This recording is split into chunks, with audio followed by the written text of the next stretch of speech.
the top 15 upcoming games 2015 to 2016. Number 15, The Division. The game comes out March 16th, 2016 and is available on Next Gen and PC. Apparently a disease spread on banknotes has hit the US and has caused the US to crumble. You're part of the strategic Homeland Division, who are kind of sleeper agents who come out when the world needs them to save the day. You've got 72 hours of food and water to survive, and you and your friends, because it is a co-op / multiplayer game, there's areas called Dark Zones where you can engage in PvP, and once you're outside those it's a PvE game. You've got to figure out what's going on in probably one of the most beautiful looking versions of New York we've seen to date. If you saw my 2014 to 2015 list, you'll notice it was quite a bit higher in that. To be honest, numbers don't really matter, and these are more interested in showing you 15 games which are interesting, which is why I haven't put Call of Duty and Assassin's Creed in, because obviously they come out each year, so you know they're going to be coming out. But I just feel the game's become a little bit more generic, having seen some gameplay of it, than I first thought it might be. So it's one to watch out for, I feel, but it's a little bit different to how it looked in the previews, as is often the case with Ubisoft games. But someone's gotta be there to pick it up,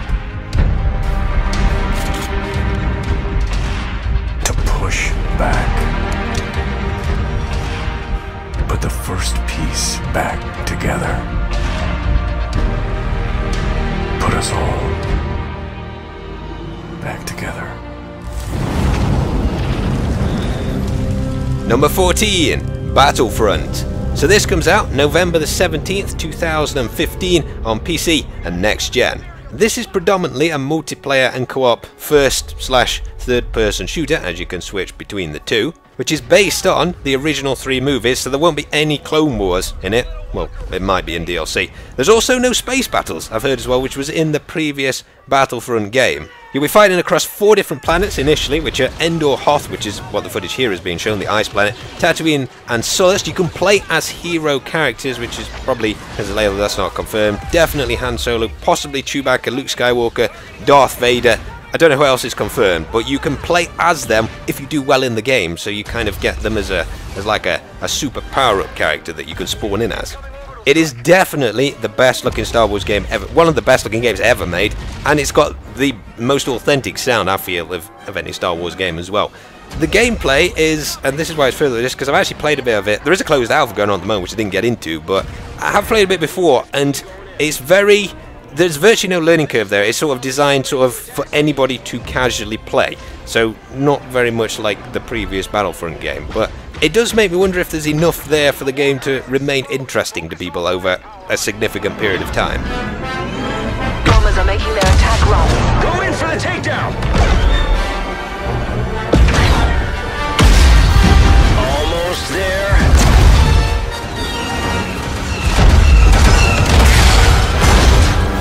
Imperial Walker has been taken out. Yes! Walker down! Number 13, No Man's Sky. This is coming out early 2016 on PC and PlayStation 4.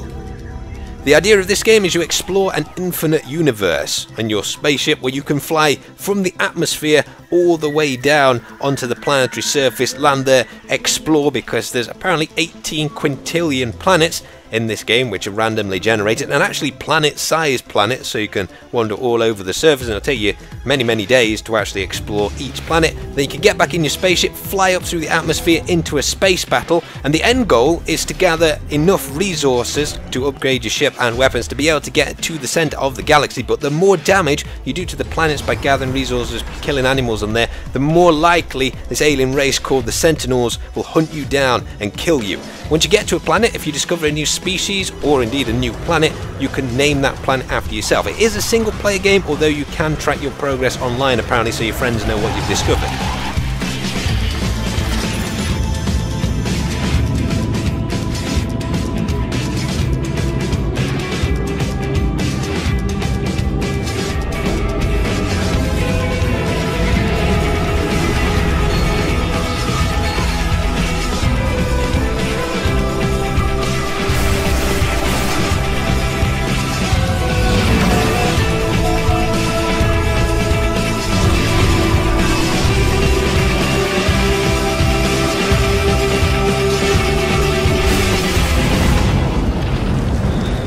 Number 12, The Last Guardian.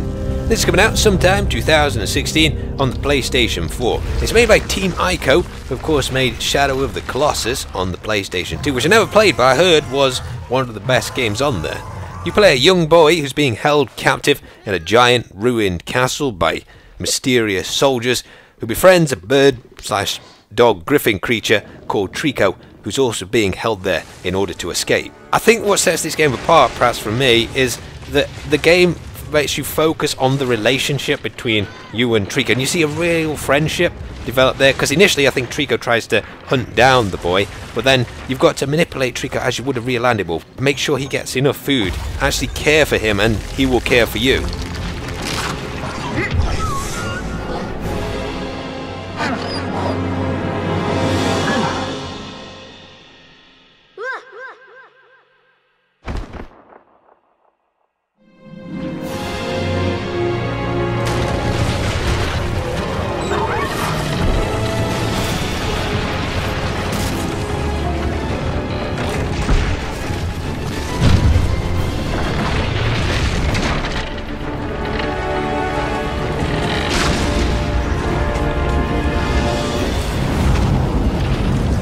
Number 11, Hitman, comes out December the 8th, 2015 on PC and Next Gen.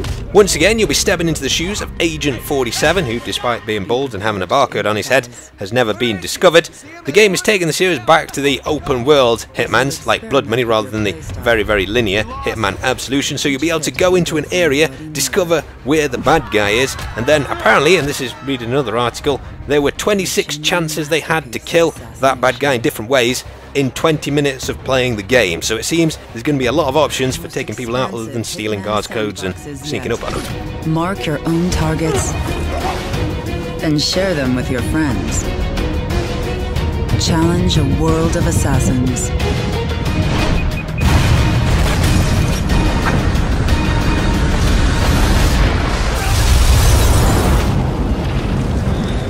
Number 10, Recore. I don't actually know too much about this game. I don't think anybody does at the moment. It comes out in Q2 2016 on something. I don't know what platforms yet. It's made by the makers of Metroid Prime though, which is obviously a pretty decent game. There's these glowing blue orbs which apparently can be switched between robots. The only thing we've seen of it so far is the footage which I've seen, which I'm showing you in the trailer, but it looks kind of interesting, and I guess you'll be going on some sort of adventure with your robot buddy who's apparently called Mag.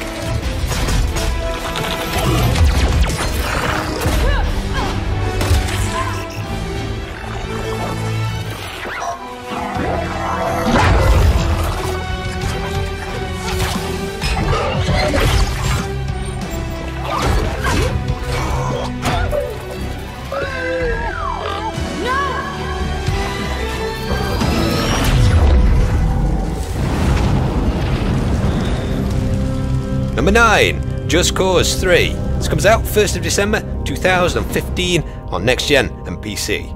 Rico Rodriguez returns to the island of Medici, this time where General Di Rivolo is on the path to world domination, as all these generals tend to be so. The game, I guess, if you haven't played any of the previous ones, is obviously best known for slightly exaggerated physics, a ton of C4, wingsuits, a grappling hook, grappling yourself onto a jet and then pulling out the pilot, C4 in the jet, and using your wingsuit and parachute to get to the ground. So, it's an open world, probably the size of Just Cause 2, with pretty much crazy everything.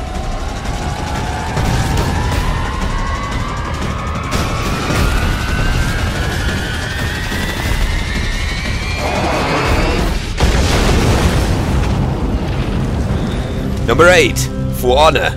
This is coming out sometime 2016, presumably on Next Gen and PC, not confirmed yet, but it's one of the most exciting, unexpected reveals, I think, of E3 this year for me. You can play as either Knights, Samurai or Vikings. In a competitive multiplayer, it seems at least it was 4v4 from this game mode here, although it is very early gameplay this, with an AI battle going on the background, which you've got to sway in your favour. It uses the Ubisoft Art of Battle combat system, which apparently gives you complete control over the way and direction that you swing, and you've obviously got to block in the correct direction as well, so it seems like a souped up kind of chivalry. And gave Lady Anne the opportunity to completely fail the Brotherhood. I like how this next part goes. You may win this battle, but you're far from winning the war. And that's a match. Number 7, Horizon Zero Dawn. So this again is coming out sometime 2016. It seems it's an exclusive to the PlayStation 4. It's the next game made by the developers of Killzone. You apparently play as Aloy, who's a hunter/archer 1,000 years in the future, where robotic creatures dominate the land. To me it seems like a kind of Tribes robot version of The Last of Us, so we'll have to see how taking down mechanical missile launching Tyrannosauruses turns out.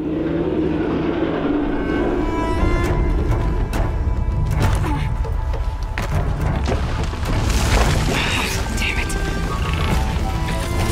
A watcher. Better stay out of sight. Go away.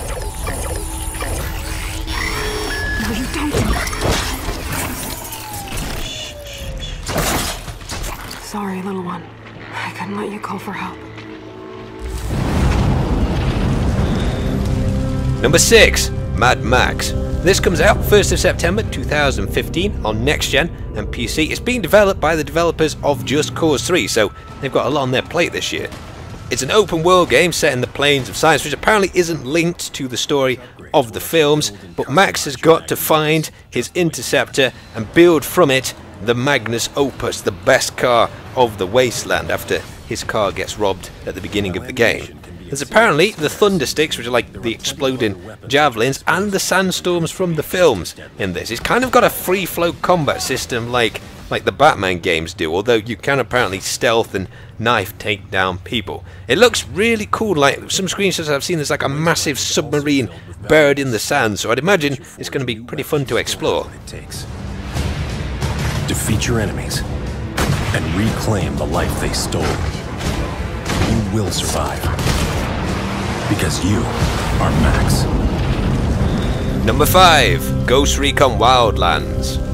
This is coming out sometime 2016 and we pretty much don't know very much about it at the moment, other than it looks pretty cool from the trailer. It's like a 4-man Hitman kind of game. It's set in a completely open world where you've got to go and take down the target with your Spec Ops team. But that's pretty much all we know, so I'll let the footage roll.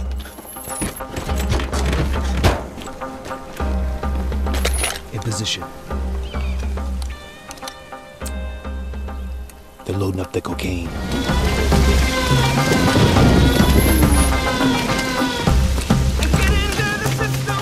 Too hostile. 9 o'clock. Alright, we're clear. Careful now. Whitehead is inside.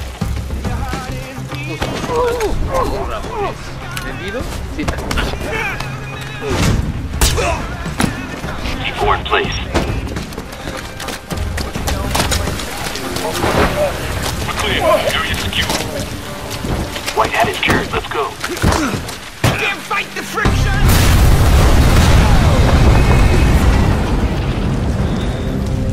Number 4, Metal Gear Solid Phantom Pain. This comes out 1st of September 2015 on Next Gen and PC.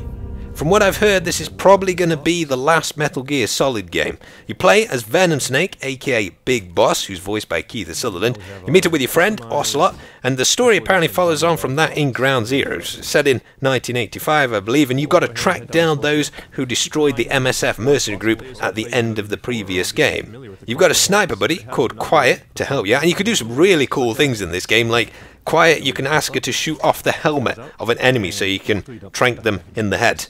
Not sure what the difference between that and killing them is, but you can do that. You can also throw a grenade and get Quiet to shoot it towards the enemy. It seems there's a lot of content in this game. Apparently there's a multiplayer system where you can set up your own base on an oil rig and then raid other people's bases on their oil rigs. So it's kind of like a back and forth and such. Alright, now all we need to do is escape as quickly as possible, because obviously we don't want to be here when the bombs start dropping, or we will be caught in the blast. So we're not going to bother with stealth at this point, it's just a matter of escaping the base.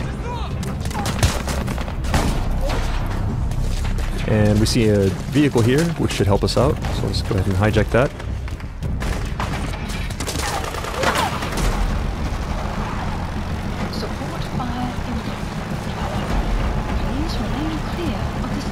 Alright, just support fire incoming. See if we can take a look at it here.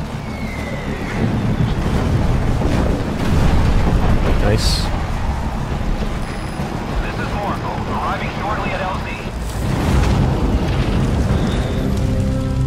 LZ. Number 3, Dishonored 2. This is coming out sometime 2016, and I'm pretty excited, to be honest. I thought Dishonored was a really good game. And this one, you can either play as Emily Kaldwin or Corvo, and Emily is Corvo's daughter. The game's set 15 years after the Dunwar Plague of the previous game on a colonial island which you've got to save from an otherworldly usurper. I think it's going to be fantastic, especially if you can sneak into another masquerade party to assassinate people.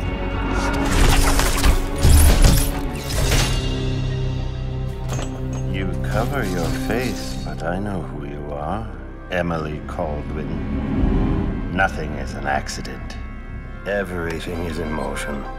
All of it has led you to this exact second in time.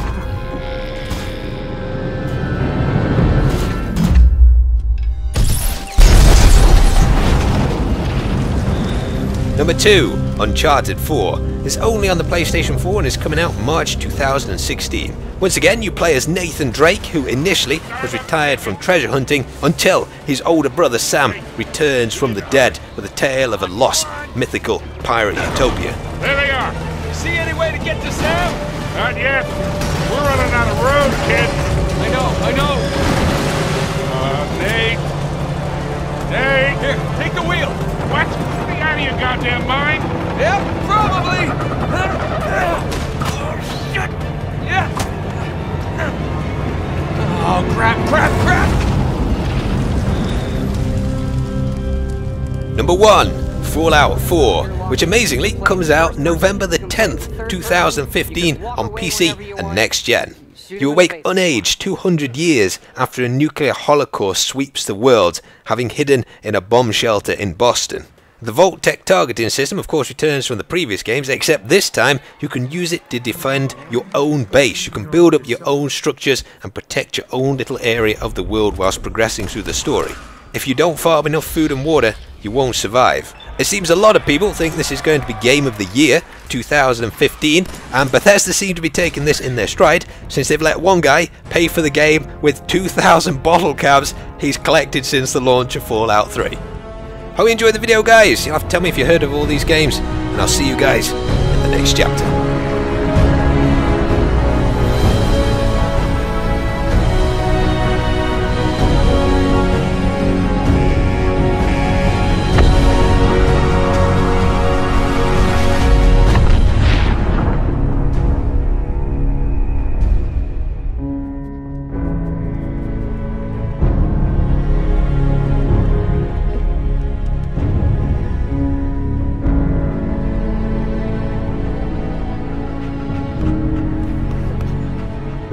Let's go, pal.